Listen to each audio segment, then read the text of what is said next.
Hey guys, this is Mr. H. Hey, we're going to do, let me see if I can get this up. This is question number 12.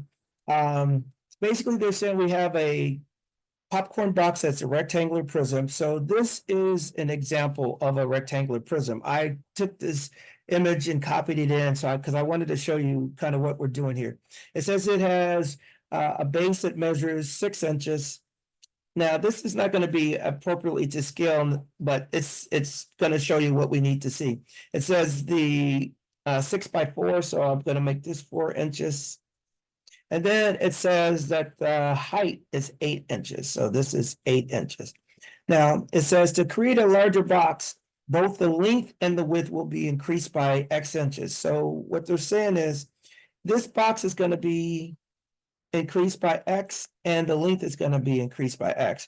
And they want to know if the height remains the same, which function represents the volume. So the very first thing you should know is volume is basically the length times the width times the height. So in the first example, originally the box is 6 times 4 times 8. If you multiply those together, that's 192 cubic inches. That means we're multiplying all of those units and we get cubic inches. Now they're saying, what happens if we increase it by X?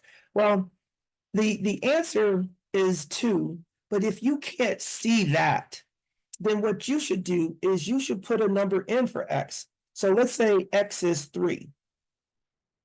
So that means we're increasing the length and the width by 3 inches. So that means our new rectangular prism is going to be, because the height doesn't change, so it's going to be 8 times 4 plus 3 is 7.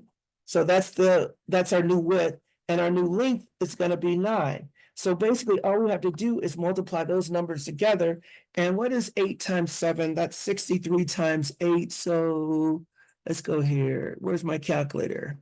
There was times where I would just knock that out, but tonight is not one.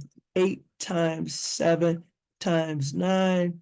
So that's now 504 cubic inches. So what you're going to do now that you know that answer is just plug in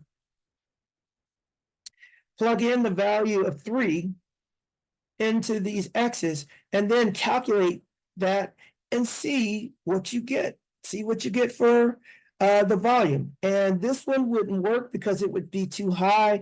These are additions, so neither one of these is going to work. So it's got to be this one. So if we put 3 in there, it's 9. If we put 3 in there, it's 7. So 9 times 7 times 8 is going to give us 504. So that's another way that you can do it. All right, if you don't know volume, then this question is going to be difficult to do.